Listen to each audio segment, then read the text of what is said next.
Albert Edward Talton, 46 tahun, pria kulit hitam asal Lawndale, Los Angeles County, California, berhasil mencetak dan mendistribusikan uang palsu senilai total 7 juta US dollar yang terdiri dari pecahan 20 dan 100 US dollar. Uang palsu bikinan Albert diakui aparat sebagai uang palsu terbaik sepanjang sejarah pemalsuan di Amerika Serikat. Tidak ada yang menyangka Albert Talton akan melakukan tindak kriminal pemalsuan uang. Dia pun sebenarnya tidak pernah berpikir untuk melakukan hal itu. Orang-orang mengenal Albert sebagai pria ramah yang bertutur lembut. Pernah kuliah di Fakultas Teknik Elektro di California State University, Albert dikenal pintar dan punya sifat ingin tahu yang besar. Tindak kriminal memang bukan barang baru buat Albert Talton. Dia sudah sering berurusan dengan pihak berwajib hingga akhirnya di tahun 2001 dia dijatuhi hukuman 5 tahun penjara karena kejahatan penipuan bank. Tahun 2004, sekeluar dari penjara, Albert bekerja di sebuah bengkel di California. Disinilah awal mula semuanya terjadi. Suatu hari bosnya menunjukkan selembar uang palsu $50. Sambil mengamati uang tersebut, dalam hati Albert bertekad bisa membuat uang palsu lebih baik dari itu. Meski Albert tidak punya pengalaman dalam membuat uang palsu, juga tidak punya pengalaman desain grafis dan percetakan, Albert tidak khawatir. Dia pintar dan suka tantangan. Setiap hari tanpa henti, dia pelajari secara detail teknik membuat uang palsu. Tentu saja membuat uang palsu yang sulit dideteksi tidak mudah. Pemerintah telah membuat uang dengan serumit mungkin untuk menghindari pemalsuan. Pemilihan bahan pembuatnya pun tidak sembarangan. Sebagai contoh, uang kertas pound sterling Inggris dibuat dari kertas dari campuran serat katun dan kain linen. Uang kertas euro memakai bahan 100% katun, sedangkan mata uang Amerika terdiri dari 75% katun dan 25% linen. Inilah yang membuat unik bahan kertas untuk membuat uang yang membedakannya dengan kertas biasa. Tahun 1996 ketika muncul mesin fotokopi berwarna dan mesin scanner, mata uang Amerika didesain ulang untuk mengantisipasi pemalsuan yang menggunakan mesin fotokopi berwarna. Pembuatan uang jadi lebih kompleks, termasuk pola gambar yang rumit, watermark, benang pengaman, dan perubahan warna jika dilihat dari sisi berbeda. Albert Talton mempelajari semua hal itu. Untuk memulai pemalsuan, hal pertama yang dilakukannya adalah membeli kertas dan Hewlett-Packard All-in-One yang bisa berfungsi sekaligus sebagai mesin printer inkjet, scanner, fax, dan fotokopi seharga $150. Awalnya, uang palsu yang dihasilkan buruk sehingga bisa dideteksi dengan mudah. Jika digoreskan di atas uang, alat deteksi berbentuk spidol atau pen akan menghasilkan goresan terang atau kuning untuk uang asli dan coklat atau hitam untuk uang palsu. Albert tidak tahu apa yang menyebabkan detektor menghasilkan warna terang atau kuning jika mendeteksi uang asli. Dia melakukan eksperimen dengan mendeteksi semua kertas yang ditemuinya dengan detektor.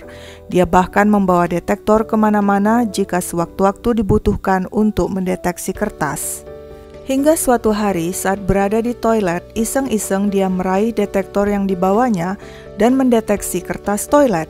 Wow, alat detektor menunjukkan warna kuning, tanda bahwa toilet paper tersebut adalah uang asli. Albert kemudian menyimpulkan selain kertas toilet, kertas Alkitab, kamus, dan koran juga dideteksi berwarna kuning oleh detektor. Hal itu menunjukkan bahwa kertas toilet, Alkitab, kamus, dan koran terbuat dari kertas daur ulang dengan bahan yang sama dengan kertas pembuat uang.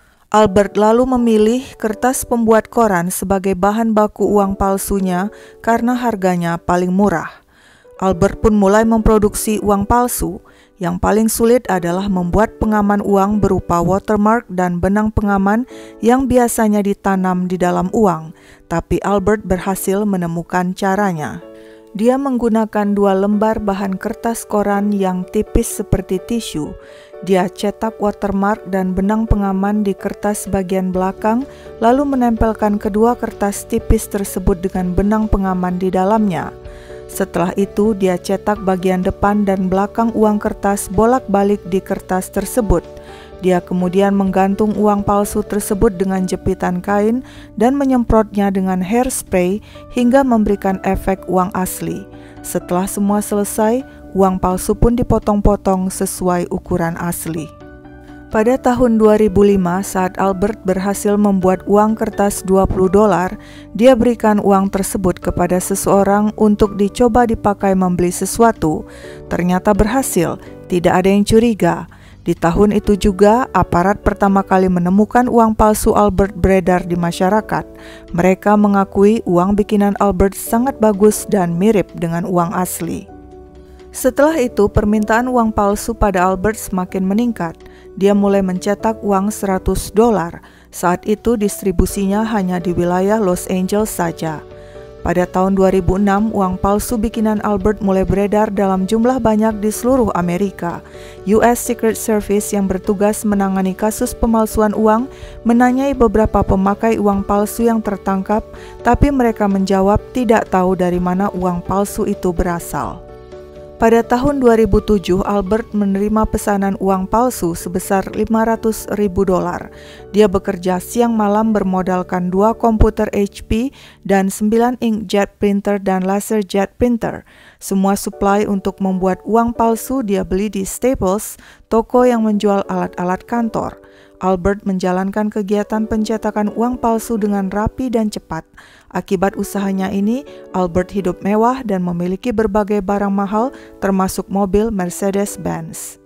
Secret Service tak berhasil juga menemukannya. Hingga Januari 2008 di toko H&M di LA, seorang pembeli terdeteksi menggunakan uang kertas palsu pecahan $100. Di bawah interogasi Secret Service, pengguna uang palsu tersebut mengaku mendapatkan uang tersebut dari seseorang bernama Troy Stroud.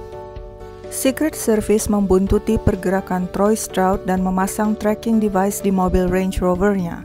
Secret Service juga menyamar dan membeli uang palsu $20 dari Troy. Uang pecahan $20 memang gampang didistribusikan karena nilainya dianggap kecil sehingga orang tidak memeriksanya dengan teliti. Secret Service membuntuti Troy ke sebuah rumah. Mereka memeriksa tempat sampah dan menemukan sobekan uang palsu, printer cartridges, dan nama Albert Talton. All hell broke loose. Secret Service menggerebek rumah itu dan menemukan uang palsu senilai $162.000 yang siap didistribusikan. Selain itu juga ditemukan uang palsu yang baru separuh jadi senilai $1,4 juta. Tahun 2009, Albert dan 3 rekannya didakwa bersalah atas pemalsuan uang. Albert Talton dijatuhi hukuman penjara 9 tahun 2 bulan. Sejak tahun 2006 hingga 2009, uang palsu yang berhasil dicetak dan didistribusikan oleh Albert mencapai $7 juta. Jumlah ini merupakan terbesar dalam sejarah AS sebab biasanya pelaku pemalsuan uang sudah tertangkap sebelum sempat mencetak dan mendistribusikan uang palsu senilai total $10.000. Sekarang uang palsu terbaik bikinan Albert Talton, yaitu pecahan $20 dan $100, sebagian disimpan sebagai sampel di brankas spesimen di markas besar US Secret Service di Washington, D.C. Sampai jumpa di cerita lain. Jangan lupa like, share, komen, dan subscribe ya. Salamku, Umbra Penumbra.